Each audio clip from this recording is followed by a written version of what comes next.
Bonjour à toutes et à tous ma team kiffer, j'espère que vous allez bien.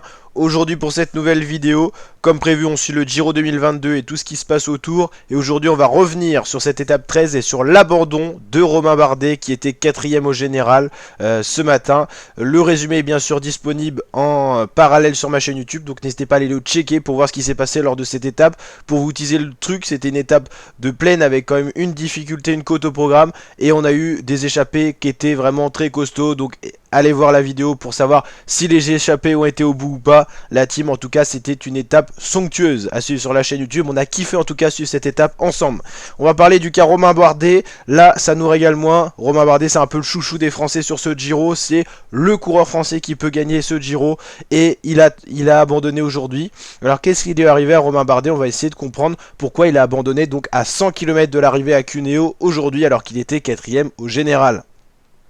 Alors là, tout simplement, ce qui s'est passé sur Eurosport, pour remettre dans le contexte, on voit une image comme ça sur une voiture, on voit le nom de Romain Bardet affiché, et voilà, les commentateurs ils disent mais qu'est-ce qui se passe avec Romain Bardet? Et on reconnaît bien sa tête dans la voiture, et quand un coureur monte dans la voiture, c'est signe d'abandon, il quitte la course et donc n'a plus aucune chance de gagner.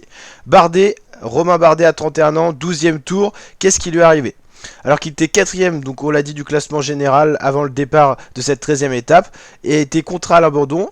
Pourquoi? Parce qu'il était malade. Apparemment ce matin il souffrait de fièvre, donc quand on a de la fièvre et qu'on fait du sport, bah, vous savez que c'est pas évident, on est souvent en surchauffe, surtout qu'il fait chaud sur les routes italiennes, 35 degrés à l'ombre aujourd'hui.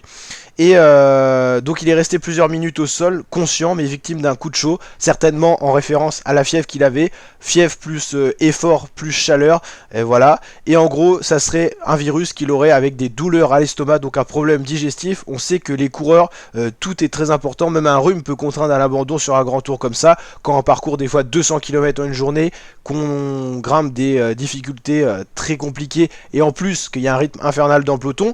Aujourd'hui c'était pas une des étapes les plus dures, mais on le sait, sur un grand tour pour le gagner il ne faut pas avoir un seul problème, et même pour finir un grand tour faut pas attraper un virus ou des choses comme ça. Même un petit rhume pourrait contraindre à l'abandon, si en tout cas c'est pas soigné assez rapidement avec le manque de sommeil etc. Après 15 jours de course, en tout cas Romain Bardet est obligé de quitter la course alors qu'il était très bien parti pour faire un très beau résultat, quasiment sur un top 10, sans chute bien sûr et abandon. Peut-être même plus, voire podium, voire victoire. On l'avait jamais vu aussi fort sur un grand tour, en tout cas pour remporter pourquoi pas une édition. Souvent quand il était fort, il a déjà fait des podiums sur le tour, mais on avait un Chris Froome qui était largement dominant, on avait toujours un coureur dominant par rapport à Bardet. Là il suivait les tout meilleurs, il était dans la route Carapaz, Landa, qui sont les meilleurs avec Joao Almeida aussi. Et donc Romain Bardet quitte la course, l'Auvergnat qu'on retrouvera certainement je pense sur les routes du Tour de France, lui qui vient d'arriver chez DSM et qui était très bon cette année. Je pense qu'il va décaler un peu sa saison, il voulait gagner le Giro, à mon avis il fera le Tour de France. Après c'est pas sûr, ça dépend des plans de DSM, s'ils avaient prévu une équipe pour le sprint, s'ils avaient prévu une équipe pour d'autres leaders.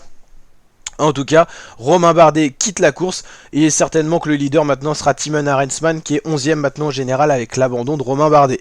N'hésitez pas à mettre votre réaction en commentaire, si vous êtes choqué, si vous êtes déçu et si vous pensez qu'il va faire le Tour de France et si vous pensez qu'il aurait fait un bon résultat au général dans ce grand tour.